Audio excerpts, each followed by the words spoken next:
To be a president, dine with Aisha, Buhari, president's wife. Welcome to the news and thank you for tuning in to listen. One more example of how deep we are fallen is the stunt of the president's wife inviting presidential aspirants to the traditional breaking of the fast with her. There is no indication of the invitation being at the instance of a president who may be even unaware of what his wife is doing. Whether in tradition or religion, the invitation is unique. Those who honor it would have decided to add one more god to the numerous ones to worship as to aspire to lead Nigeria.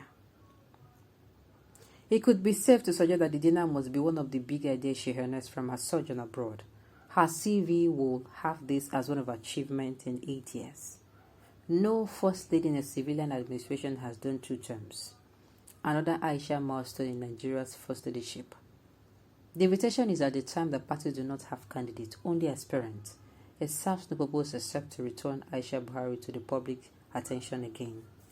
After the weddings and occasional intrusions in national conversations, she needs to remind us that she's still around.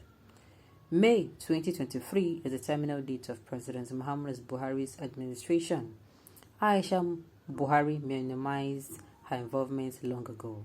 She told the media that she was persuaded to campaign for her husband's second term in 2019. Her absences have been long, predictable, and unprecedented.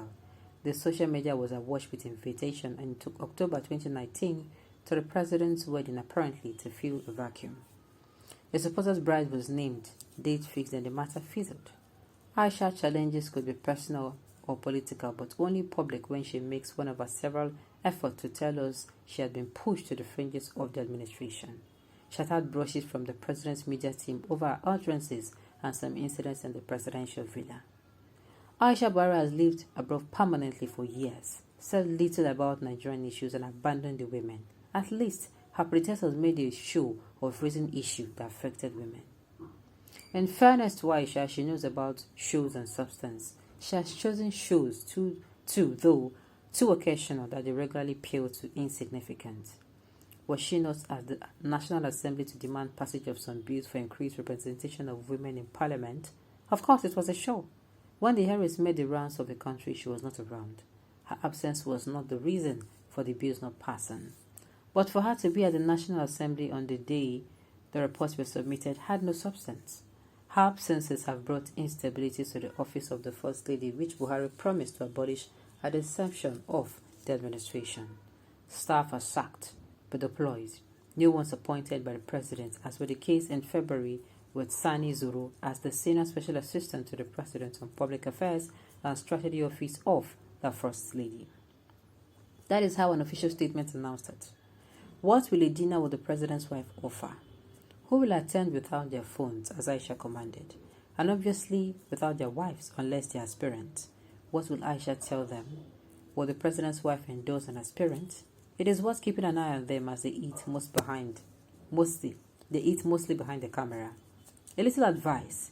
If her visit is a little longer, the president's wife could invite aspirants for governor, parliament across Nigeria to more dinners. If the State House banquet hall cannot take them, the underutilized National Stadium can serve. The inexhaustible stores of a State House would ensure their welfare.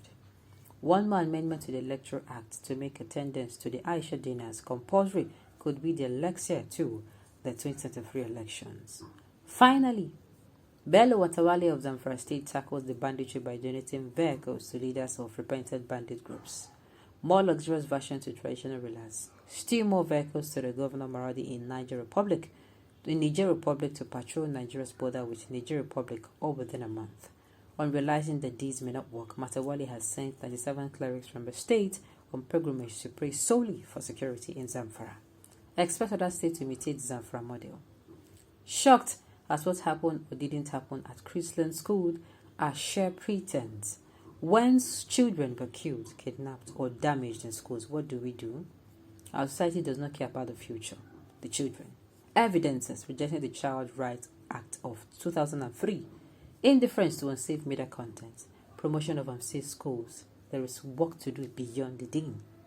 Many politicians now say the ownership of the party's national headquarters is more profitable than elective positions. At 100 million naira per presidential aspirant, 50 million naira for those who want to be governors, 20 million naira if you hope to be a senator, over 5 billion will make its way to the coffers of the All Progressive Congress, APC. It is someone's money. Nobody accounts for party funds. APC is no exception. After polling words like chieftain, stakeholders into dubious meanings, politicians are attracted to consensus. By the time they are done with consensus, which require with more careful usage, Isi Guzo is a major commentator on minor issues. In my opinion, you see this on top this Buhari matter, this Aisha Buhari. In my opinion, look, I don't know why I have this opinion that they should go. They should go if they want to. They can decide not to go. But if you want to go, please don't make a mountain out of a mud. Just if you want to go, go. If you don't want to go, don't go. It's that simple. She did not hold her. She is an invitation. You can choose to go and choose to decline. But in my opinion, go and find out what exactly this woman wants to say. I mean, yes, this person is coming out to show why they should not go. But you can just go and find out. That is, if you want to, you can go and find out what exactly would this woman say. Now, on the issue of Chris Land, you see that story? That story has a lot to say. You see, I always say in recent times that before, when they were training us, our parents needed only 1 or 2 gallons of discipline, of discipline, of care, or of love, or support. But now, our parents need more than 20 gallons for one child. The society has made it very difficult. In those days, you do misbehave anyhow as a child, before your mom or dad comes back from anywhere they went to, the neighbors have already helped them to mend you. They will deal with you. They will flog you before your mom or dad comes back. But in today's days, who are you? Why did you touch my son? Why did you touch my daughter? Why do you have me to carry her? Did you help me and assist me in pushing her out of my tummy? That is what we hear. And the thing is, in this our society, a lot of things children catch. People who give their children foods, I want my son or daughter to have the best things of life. They don't place parental guard down.